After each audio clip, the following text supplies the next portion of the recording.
нашата представителка за Евровизия вече е в Баку, ако не се лъжа, нали? Да. Нека да видим репортажа от там на Драгомир Драганов. Истински щастлива слезе от сцената след своята първа репетиция българската участничка в най-отдумвания музикален форум на Стария континент. Декар и половина, или 1500 квадратни метра видеостени и невижданото количество от близо 2000 източника на ефектно осветление създават атмосферата за нейното изпълнение. По свое собствено желание Софи Маринова излиза на огромната евровизионна сцена съвсем сама. Позната е амбицията на повечето от участниците да шашкат публиката с невиждано шоу, но Софи пълни сцената с уникалния си талант, невероятно сценично присъствие и запомнящ се впечатляващ глас.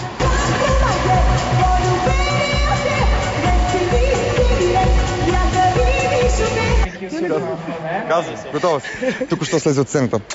Как беше? Мали, няма такава сцена. Понеже отпред имам и монитори, аз малко виждам и отзад някакви огньове. Имам тежък дим в началото. Въздух имам. Ами какво да ти кажа? Въздух, огън... Ли си? Добре си изпя песента? Много съм доволна. Знаеш, че съм притеснена, нали, на такива. И не само, аз знаеш, всички певци, това е сценична треска, нали. Но мисля, че така, за репетициите е добре, но за 24-ти ще се постарая още по-хубаво да бъде.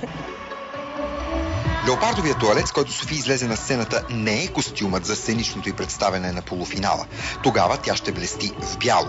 Тази и много други подробности уточниха журналистите на пресконференцията, която започна веднага след първата репетиция.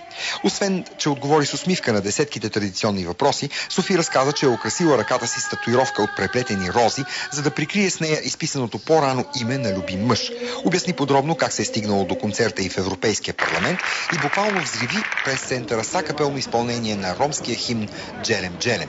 През цялото време членове на гръцкия официален фен-клуб на Евровизия развяваха българското знаме и шумно аплодираха.